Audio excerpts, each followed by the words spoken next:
اعوذ باللہ من الشیطان الرجیم بسم اللہ الرحمن الرحیم۔ معزز ناظرین السلام علیکم ورحمۃ اللہ وبرکاتہ۔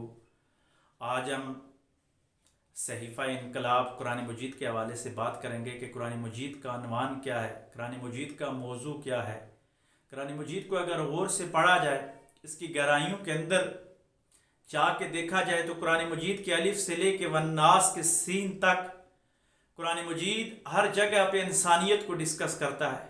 یہ انسان کے معاملات کو ڈسکس کرتا ہے، انسان کے معمولات کو ڈسکس کرتا ہے۔ قرآن مجید انسان کے انٹرنل اور ایکسٹرنل معاملات پہ سیر حاصل بحث کرتا ہے۔ یہ انسان کی ظاہر اور باطن کی تمام بیماریوں کا علاج بتاتا ہے، بیماریوں کی وجوہات بتاتا ہے، اسباب بتاتا ہے اور بیماریوں کا پھر علاج تفصیلی انداز کے ساتھ بتاتا ہے۔ قرآن مجید میں انسان کے معاشی مسائل کا حل موجود ہے، قرآن مجید میں انسان کے معاشرتی مسائل کا حل موجود ہے، قرآن مجید میں انسان کے سماجی مسائل کا حل موجود ہے، قرآن مجید کے اندر انسان کے نفسیاتی مسائل کا حل موجود ہے۔ قرآن مجید انسانیت کو ایک فلاحی ریاست کی طرف لے جانے کا حکم دیتا ہے۔ قرآن مجید دنیا میں ایک ایسا معاشرہ قائم کرنا چاہتا ہے، ایسے معاشرہ قائم کرنے کی تعلیم دیتا ہے کہ دنیا جنت کا مظاہرہ پیش کر سکے، جنت کا ایک نظارہ دنیا کے اندر پیش کیا جا سکے۔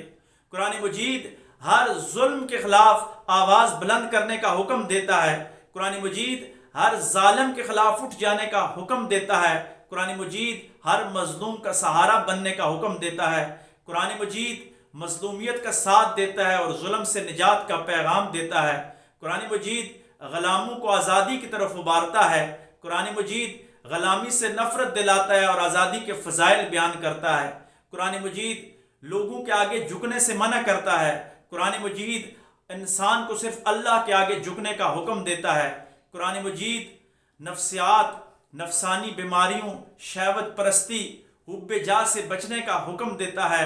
غرضے کے پورے کا پورا قرآن مجید اگر دیکھا جائے تو یہ انسان کے انٹرنل اور ایکسٹرنل تمام تر معاملات پہ مکمل ڈسکس کرتا ہے۔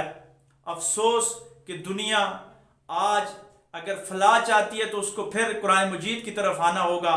ہم نے قرآن کو بلا دیا، افسوس کے ساتھ کہنا پڑتا ہے کہ ہم نے قرآن کو پسے پشت ڈال دیا۔ قرآن مجید وہ چیز ہے کہ یہ مخلوق نہیں ہے، یہ اللہ کا کلام ہے۔ یعنی ہم اللہ سے اگر ملنا چاہتے ہیں، اللہ سے باتیں کرنا چاہتے ہیں تو ہمیں قرآن مجید کو پڑھنا ہوگا۔ اللہ کا منشور اگر ہم نے سمجھنا ہے تو ہمیں قرآن کو سمجھنا ہوگا۔ اگر اللہ کی منشا ہم سمجھنا چاہتے ہیں تو ہمیں قرآن کو سمجھنا ہوگا۔ اگر اللہ تبارک و تعالیٰ کی محبت میں ہمیں مستغرق ہونا ہے تو ہمیں قرآن مجید کو سمجھنا ہوگا۔ غرضے کے بندے نے جب بھی اپنے خالق کے ساتھ تعلق جوڑنا ہوگا تو اس کو قرآن مجید کے ساتھ اپنا تعلق مضبوط کرنا ہوگا۔ اگر ہم نے قرآن اور صاحب قرآن کو چھوڑ دیا تو دنیا میں ہمارا کوئی بھی حال نہیں ہوگا، ہم مزید پستیوں کی طرف جائیں گے۔ ہم قرآن صرف ایک پوائنٹ پہ اکٹھے ہو جائیں کہ ہم قرآن اور صاحب قرآن کا مطالعہ شروع کر دیں گے، ہم قرآن اور صاحب قرآن کے نسب العین کو سمجھنے کی کوشش کریں گے، ہم قرآن اور صاحب قرآن صلی اللہ علیہ وآلہ وسلم کے نظریات کا دنیا میں پرچار کریں گے۔ یہ ایسے نظریات ہیں جو ہمیں سائنسی میدان میں، معاشی میدان میں، معاشرتی میدان میں، سماجی میدان میں، ہر میدان میں ہمیں کامیاب کر دیں گے۔ ہم قرآن کو جب سینے سے لگائیں گے، ہم قرآن مجید کا جب علم بلند کریں گے تو دنیا میں ہمارا